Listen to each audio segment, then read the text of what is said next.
STEWARTSTOWN, Pennsylvania, AP, just over 5 years ago. Soon after they wed, Caitlan, Coleman and Joshua Boyle set off on a journey to areas of the world infrequently traveled by Westerners, an admittedly quixotic tract their parents say was in keeping with the couple's adventure-seeking spirit. During the trip, that took them to Afghanistan and neighboring Central Asian countries, Coleman, a homeschooled devout Catholic, and Boyle, her Canadian husband, the couple slept in tents and hostels, interacted with villagers and bought local goods from vendors. The couple was supposed to return to the U.S. so that Coleman, then pregnant, could deliver her baby.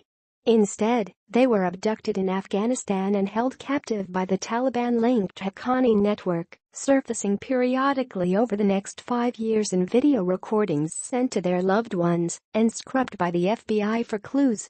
On Thursday, U.S. and Pakistani officials announced the release of the couple and the 3 children they had in captivity, a welcome development in a strange tale that vexed federal investigators for years and became part of the political debate over the U.S. government's obligation to Americans held as hostages overseas.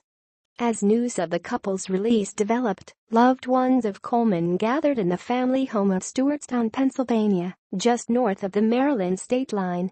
Friends and neighbors described Coleman as focused on helping the poor even as a child, when she went door to door to raise money for impoverished people in Haiti, and as a budding entrepreneur who made chocolates and sold them to neighbors. Even as a child, they said, Coleman loved to travel off the beaten path. When she was young, we would take trips out west, her mother Lynn Coleman told Philadelphia Magazine last year. But she was never interested in going to the big tourist areas.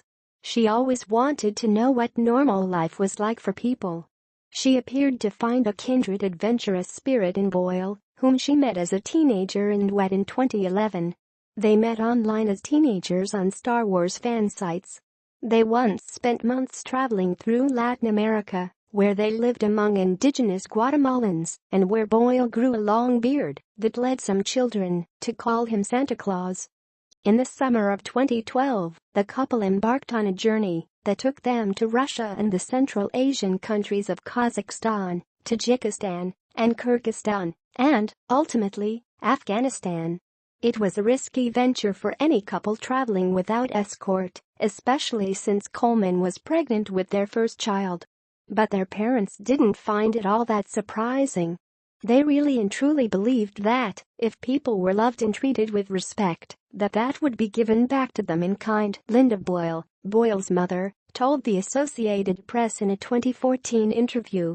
So as odd as it may seem to us that they were there, they truly believed with all their heart that if they treated people properly, they would be treated properly. The family's precise whereabouts were unclear as of Thursday midday. As the family members had been walking to the plane, Boyle said he did not want to board, one U.S. official said, and another said Boyle was nervous about being in custody given his background. Boyle was once married to Zainab Khadra, the older sister of former Guantanamo Bay detainee Omar Khadra, and the daughter of a late senior al-Qaeda financier. Officials earlier said they had discounted any link between that background and Boyle's capture. Coleman's parents have said they last heard from their son-in-law in October 2012 from an internet cafe in what Boyle described as an unsafe part of Afghanistan. The couple was abducted shortly thereafter. The only trace of the couple, since they vanished, had been in the form of videos released by their captors and family letters. The AP reported in June 2014 about the existence of videos received by Coleman's father in which the couple, Coleman, in a conservative black garment and Boyle with a long untrimmed beard, implored the U.S. government to help free them. The families at the time said they were making the videos public in light of the publicity surrounding the rescue, days earlier, of Army Sergeant Bo Brickdahl. Coleman's parents told the online Circa news service that they received a letter from their daughter in November 2015, in which she wrote that she'd given birth to a second child in captivity. It's unclear whether they knew she'd had a third. I pray to hear from you again, to hear how everybody is doing, the letter read.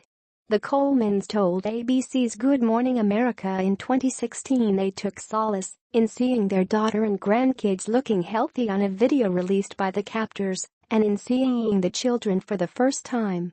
The mood was decidedly different Thursday inside the Coleman home, where in the afternoon a typed notice appeared on the front door saying the family appreciated the concern being expressed at the joyful news that Katie, Josh and our grandchildren have been released after 5 long years of captivity. The sign asked that their privacy be respected while they make plans for the future. Retired carpenter Sam Joines said he knows the family and could hardly believe the news when he heard it. "I figured for sure they were dead and forgot about it," he said. Karen Nycombe, a neighborhood friend of Coleman's parents, said she was happy for the family. "I can't imagine how they feel, having grandchildren you haven't had a chance to see," she said. "I'm sure it's been hard for them maintaining that hope." Associated Press writer Rob Gillies in Toronto and AP writer Michael Rubingham contributed to this story. De Groot reported from Philadelphia.